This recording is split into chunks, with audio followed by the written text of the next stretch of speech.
Hope you guys are having a good day. My name is Dr. Boyce Watkins. Welcome to the Black Financial Channel and everything else, wherever you're broadcasting in from or wherever you're watching from. I hope you guys are doing well. I want to talk a little bit about a question that I received. I have my AskDrBoyce.com layout where you can ask me financial questions. And I got an interesting question today about relationships. And it looks like I'm having a poor connection on Instagram. Let me know. Give me a yes or no if you can hear me okay. Let me know you can hear me and see me okay. So the question basically was from a young brother who's about 30 years old, and I guess he's still scoping out possible dating options. And he was asking me, how do you tell if a woman's going to be good for your financial life or bad? You know, he wants to know, how do you know if a woman is a financial asset or an economic liability? And so I thought I would jump into this a little bit and kind of give some perspective on it so that maybe this will help somebody to avoid going broke one day. Do me a favor, please hit the thumbs up button, hit the share button, hit the subscribe button in case you haven't done it yet. And also don't forget that I'm on a lot of different platforms, namely the Parler app and also Clubhouse and all that. So you can look for Dr. Boyce Watkins on those apps. And we also have private conversations about this type of stuff on those different apps. So let's start from the beginning. I made a little list. How do you know if a woman is going to make your life better or leave you broke?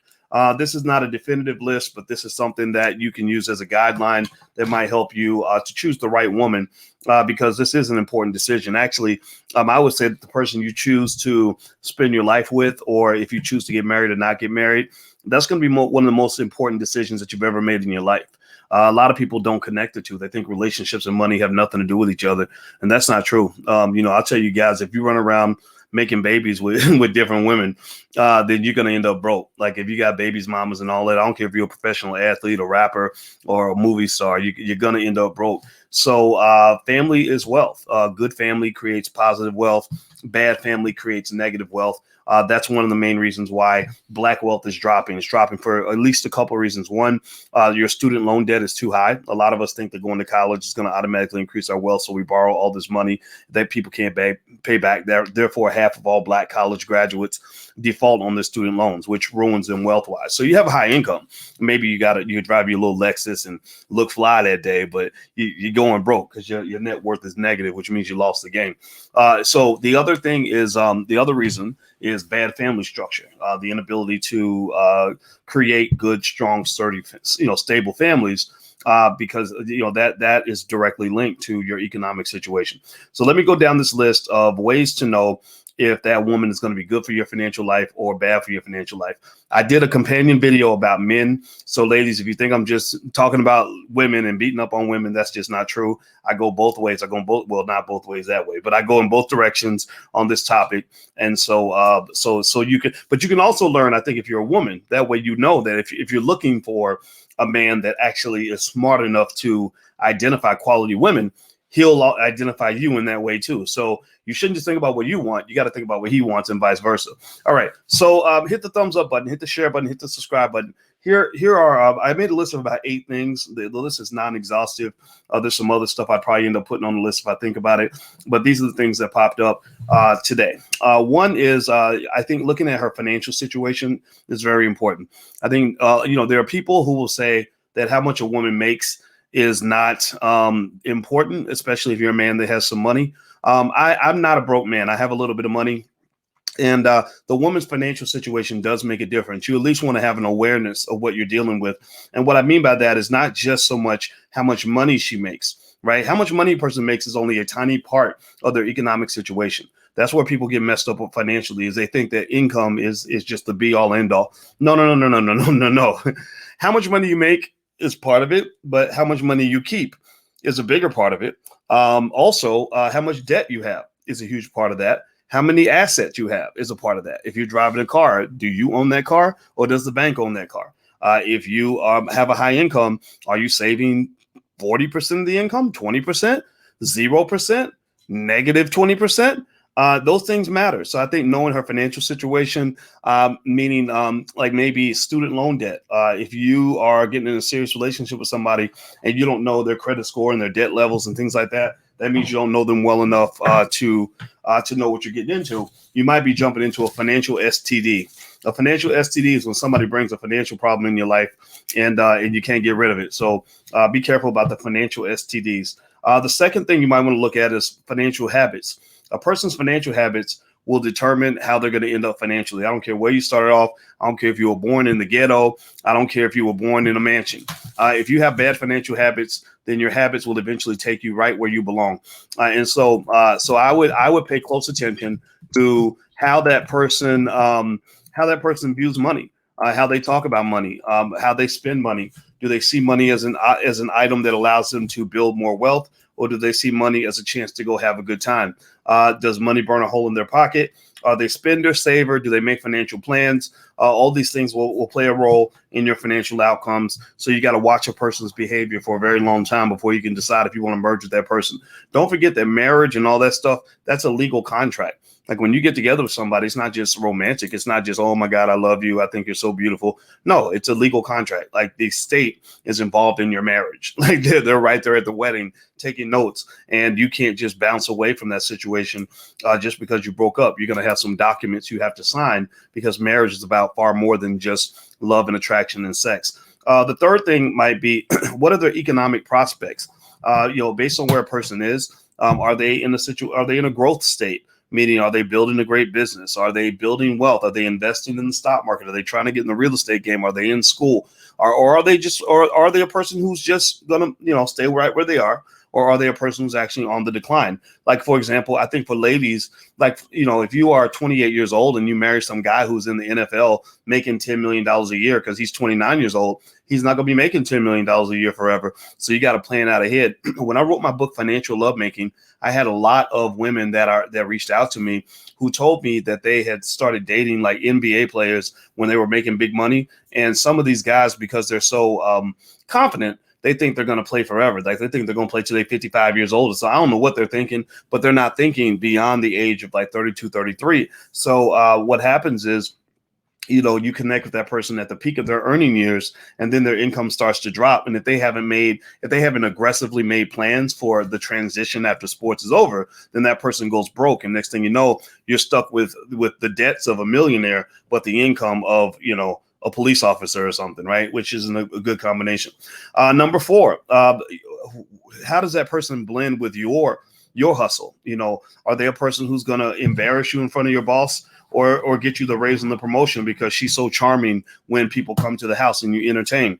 You want a woman that's going to look good next to you, not just physically, but also intellectually and socially. If she's old ragamuffin that offends everybody and decides she wants to cuss everybody out, because she got mad at them that day, that's not going to be necessarily good for you, because that's the kind of person that will make you toxic, like a bad partner. Has anybody ever seen that? Give me a yes or no if you've ever seen a situation where you met a good person, but they had a really toxic, horrible partner who embarrassed them at every available opportunity, who made people not want to be around them, maybe because they were insanely jealous, or maybe they drank too much, or they were too loud or too annoying or whatever. Most men I know that actually want to build something, they find the right kind of woman who fits with that situation, who's not going to go and just mess it up and go crazy. It's like wealth builders tend to have a type of discipline. They have hustle and mixed with discipline. Like really, if you think about it, power is nothing more than, it's not just energy, because energy that's splattered everywhere isn't going to amount to much of anything.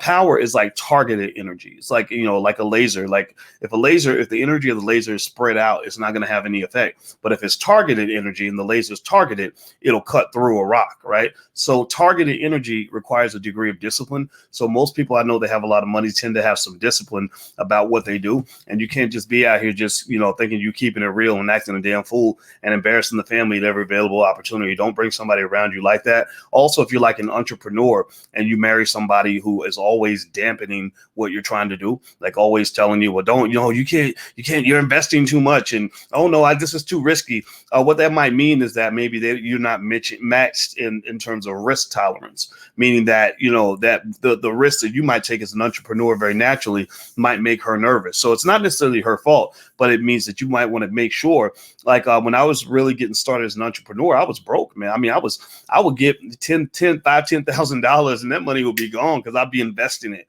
trying to flip it, turn into something bigger and better. And I don't know. I mean, a lot of women wouldn't have been able to handle that, like, sure. Yeah. The women thought I was great after I had all the money and all the wealth, but a lot of people don't necessarily want to go through the bumpy ride to get there. Okay. So make sure that the person fits with what you're trying to do. Also, I think the next point you may want to look for is she sturdy in a relationship? There are some people who just know how to maintain relationships, like, maybe they grew up watching their parents manage a really tough marriage and stick it out and through the tough times and all that. Or maybe she's the kind of person who will get a job and stay on that job for like 5 or 6 years. Like little things like that will show you like whether or not the person is an attachment person or somebody who just gets upset and decides to walk away from a situation. Even little things like how long you've had that car. You've had that car and that laptop for 7 years. That tells you that person's a long-term relationship type person. There's no one piece of evidence that tells you everything, but it's all little stuff. And that's important to know because you don't want to engage in something as serious as marriage with somebody who isn't sturdy. Like sturdy means that you can fight like hell and both of you will always come back to the table. Like, you're not going to be so triggered that you're going to walk away and never come back. Why is that important for wealth? Well, because divorce is a son of a bitch on your income. The average divorcee loses 70% of their wealth. The lawyers are sitting there like this, just waiting for you. The lawyers make money off you in two key ways. One is when you get divorced because you can't handle your family situation, or two, when you die without a will or a trust. When you die without a will or trust, they make big money off that because they make big money sorting through the mess that you have. And then two, if you get a divorce and you're fighting, if it's a contentious divorce, that's even worse. So at the very least, if I was picking someone to marry, which I am, I'm going to get married this year. I would pick someone who either A, is probably not going to want to get a divorce, or B, if they get a divorce, they're going to handle it without it being like a big fight. Like the bigger the fight is, the more money gets lost because you have to pay lawyers to keep going back and forth to court because y'all fighting over who gets to keep the couch and who gets the dog and, how you're going to split up the assets. A peaceful transition of power is the next best thing to unity, right? A peaceful transition is the next best thing to permanent peaceful unity. If you can stay together and stay peaceful, then you win because prosperity and peace tend to be connected.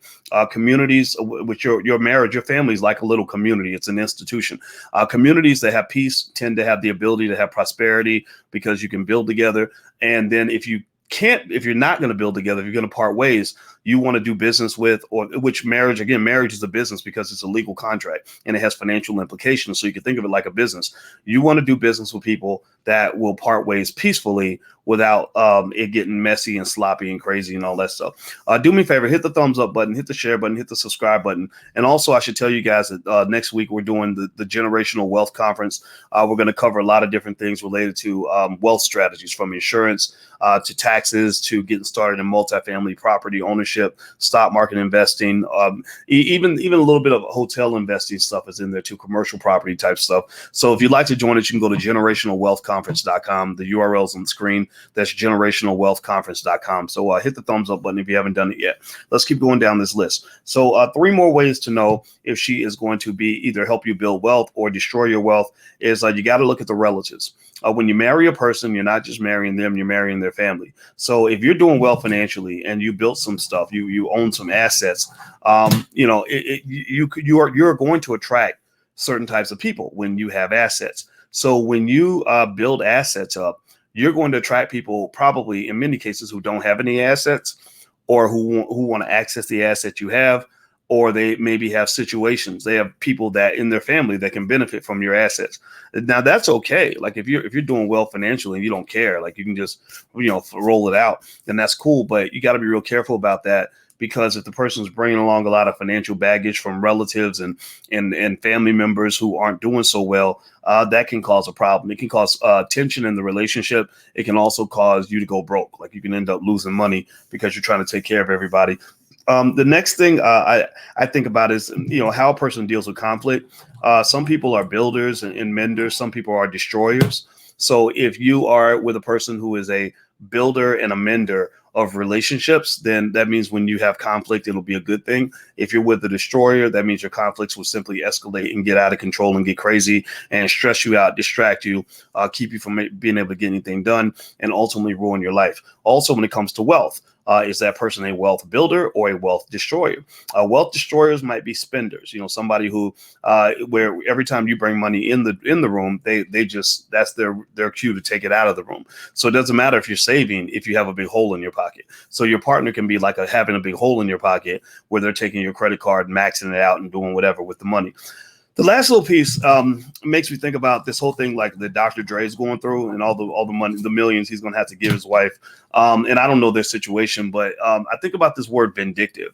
I really encourage you to really pay attention to people that you choose to partner with in life and figure out how they treat their enemies. Don't pay attention to how they treat their friends. Everybody's nice to their friends most of the time. And also, even, we talk about a man is always going to be nice to a woman he's trying to have sex with, unless he's stupid. I mean, I don't think any man thinks he's going to get some ass by being a jerk, right? So figure out how he treats his enemies. Figure out how she treats her enemies.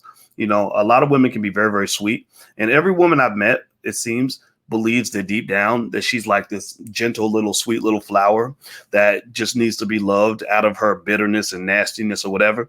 And that might be true. That might be true in most cases, but some people are just nastier than others. Some people and typically hurt people. So, some people are so damaged, right? They're just so ripped up on the inside. They've gone through so much trauma that you might get along with them really well for a little while, but when stuff gets out of hand, they become like the Tasmanian devil. I don't know if anybody remembers the Tasmanian devil from cartoons. You gotta be closer to my age to remember that. But the Tasmanian devil was this little animal. I guess there really is a Tasmanian devil, and he would just start spinning. And when he would spin around, he would just tear everything up. And he's like, he's like a beast, And some people become like Tasmanian devils if you trigger them. Like, maybe you rejecting them reminds them of being rejected by her father when she was 5, and suddenly she wants to kill you, and you're like, but you love me, and she's like, yeah, but now you need to die. There's a thin line between love and hate. Like, that's really true. There is a thin line between love and hate. Love and hate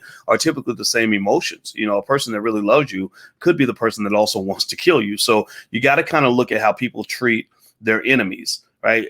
Can they forgive? Can they let bygones be bygones? Are they able to move beyond something, or do they hold on to baggage? So I think that takes time to do, which is why you don't want to jump into situations too fast. And also, if you are that person that's easily triggered, remember, they got these things called therapists out there that can help you through some of that. So I encourage you to work through some of that so that you won't be seen as toxic in the lives of others.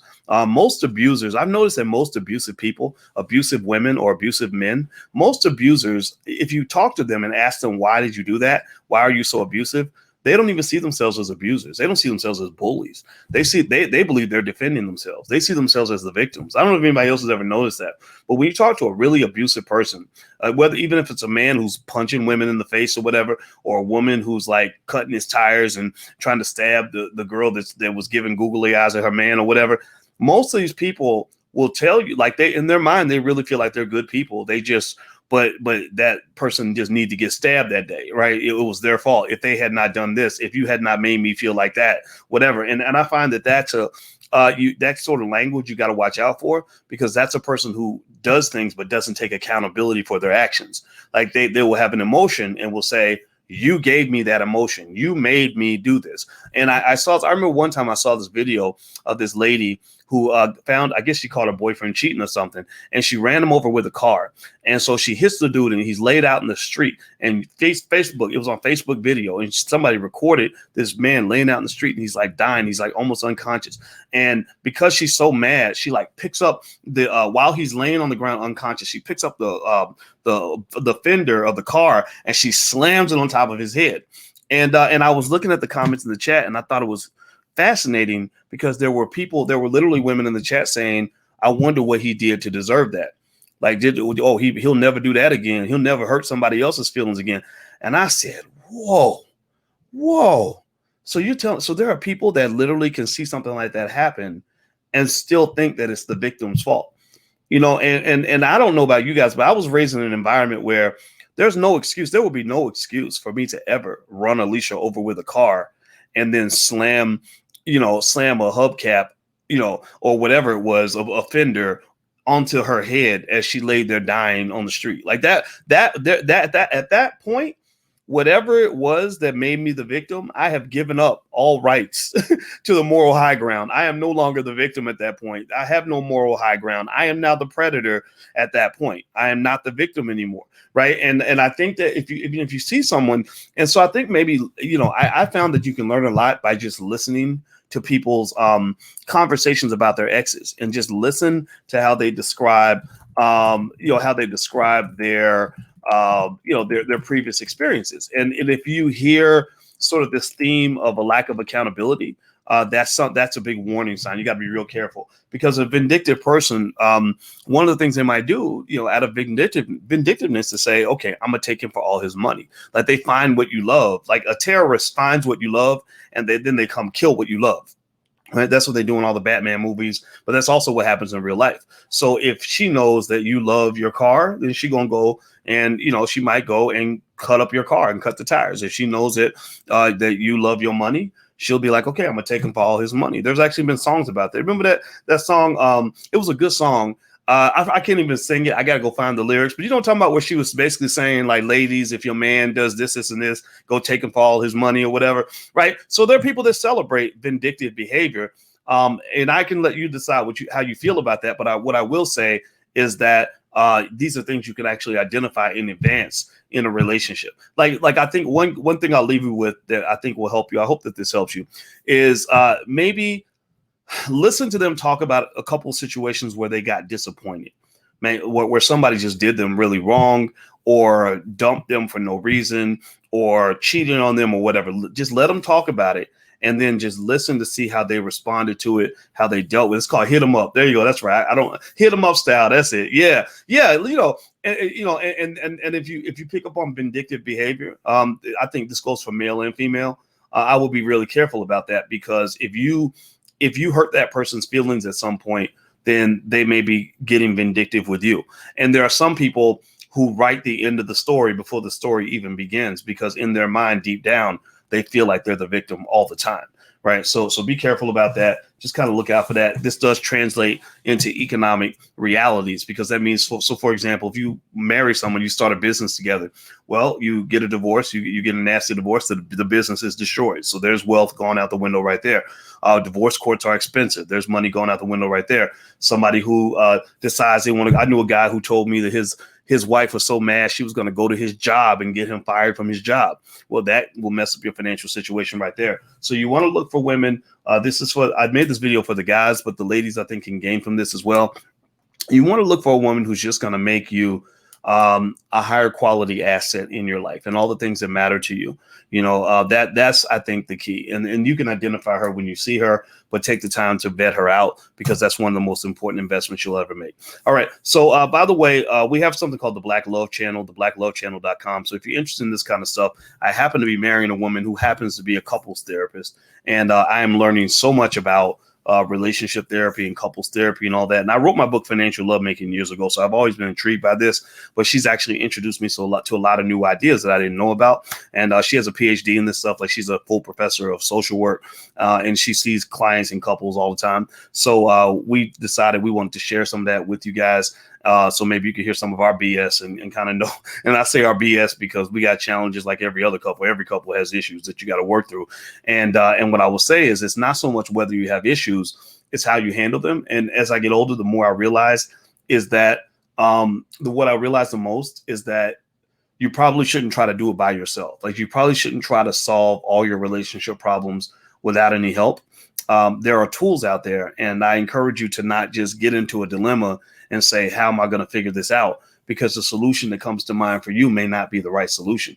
You may be doing what you think is the best way to handle it, but it may actually be making the situation worse. And so I encourage you to, bring in experts. Like, if you can't get a therapist, then fine, go read a book, go watch a YouTube video. And also, I think being with a partner, this is a thing you can actually vet for in advance.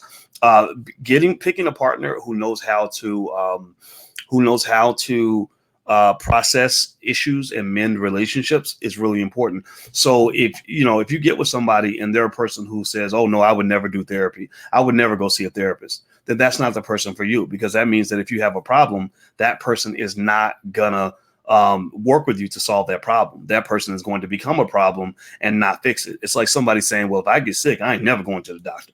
Well, that person's going to die.